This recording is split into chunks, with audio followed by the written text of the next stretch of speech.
How did they do it? Why did they do it? Riding and crushing and riding and winning and always faster and faster. Well, welcome back everybody to With Anto MotoGP. This is the channel completely devoted to MotoGP, on the track, off the track, what's happening in the teams. We look at some rumours. We have a real community approach to this channel. And look, speaking of community, I want to thank everybody who watched the Friday Casual Chat. Really appreciate the feedback, and we'll see if we can keep that format continuing. And if you are new to the channel, we've had some new subscribers. It's nice to have you on board, so welcome. And remember, twice a week I'll be dropping episodes about MotoGP. And today, it's exactly what we want to talk about, is season 26 and the impact of the 2027 signings from the rider's point of view. Yes, teams have the power, but they have nothing without the riders. It's the riders, as we all know, who go out on the racetrack and they risk it all. Now look, you don't get to the MotoGP grid unless you are fast and you've had a career of winning. And when you start winning a lot, it builds your confidence. But every rider on the grid needs to feel confident, but most importantly, supported. In short, they have to believe that they are the best and they have a bike that will let them really show their talent. Okay, so let's start with the biggest rumor noise right now. Fabio Quartararo, when trust runs out. Even though his current team, Paolo Pavisio, is trying to stop him talking to the media, Fabio leaving Yamaha, look, it's not an emotional choice for me. It's logical, and I think we all agree it's pretty well inevitable that he was going to get off that Yamaha after years of promise and actually move across. So the rumor is HRC for 2 years. Now look, from his point of view, he needs to start to feel at the sharp end of the field again. He wants to be at the front, not just qualifying at the front, but winning races and on the podium. He has stopped trusting the feedback loop and he's stopped trusting Yamaha management. The effort he feels that he's putting in, he's not getting the performances out of the bike that he has hoped. So look, he's off to HRC. He doesn't need necessarily the best bike, but he needs clarity.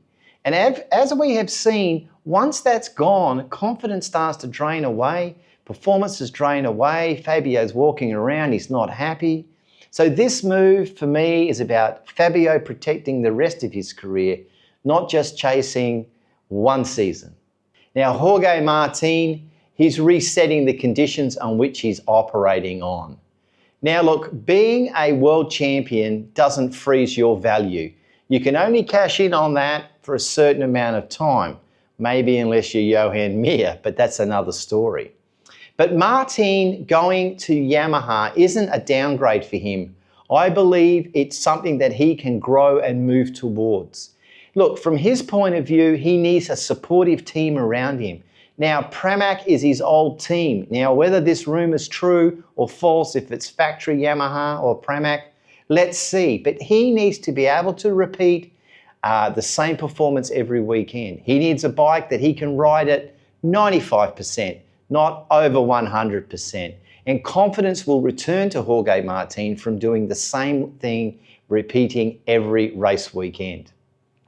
Look, his injuries and the 2025 stop-start season, it's hurt him more than anyone else on the grid. So for him, he's got to rebuild his flow, he's got to rebuild his identity. And the big question he is asking with this decision for Yamaha is, can he again create winning momentum this season? Look, 2026 is a big season for Jorge. He's got to get to the front of the grid, but not hurt himself. And can he do that on Aprilia? Let's wait and see this year. No more cushion for Pedro Acosta.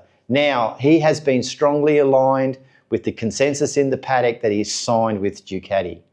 Now, this is where the excuses for Pedro Acosta will disappear. If he's on the Ducati, he's got no more excuses. So from his point of view, he's going to have the same bike as the race winners. He'll be on the same bike, so reportedly, to be finally confirmed as Marc Márquez.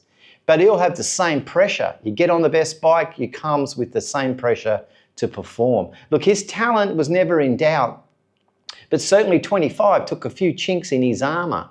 Now, Pedro's talent has never been in doubt. It's about 2026 and his decision-making over race distances.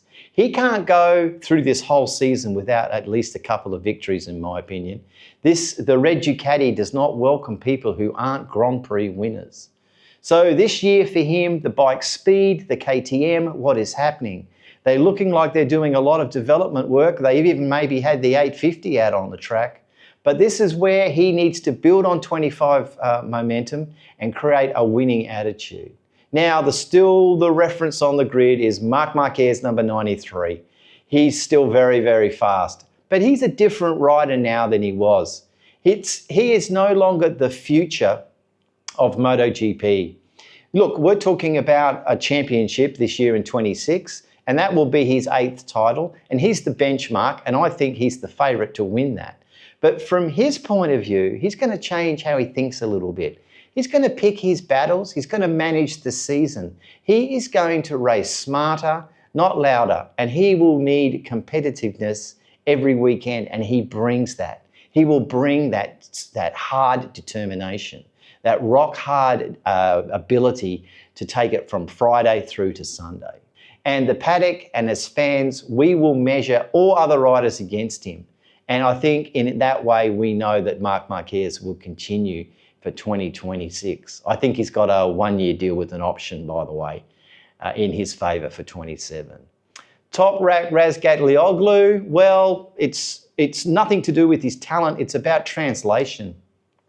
TOPRAK's not setting out to copy anybody else. Nobody doubts TOPRAK's ability.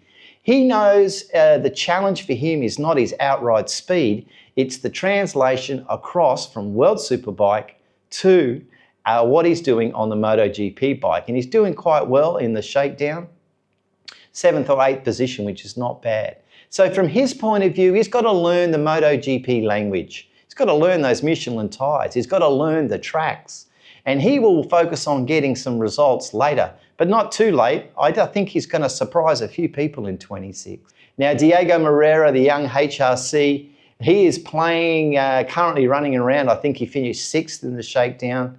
But from his point of view, he will want to let the grid open up naturally and become a part of it. He's not there to force the steps up.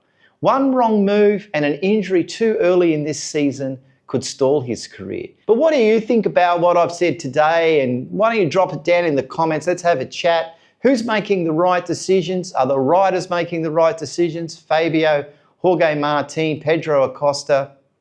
And what impact are those decisions for 27 going to have on 2026? Because there's a championship to win this year, and they're all on the grid to do that. We can't be focused too much on 27. So early form and early excitement is certainly in the offing for what I think is going to be a great season. So look, if you've enjoyed the episode today, then please give us a thumbs up. Or if you're new to the channel, I'd love to get a subscription. Or why not share this video around? Share it around the MotoGP community. If you know someone who's into MotoGP or getting into MotoGP, then share it around. Anyway, thanks again for watching this week, and we'll talk again soon. Okay, bye for now.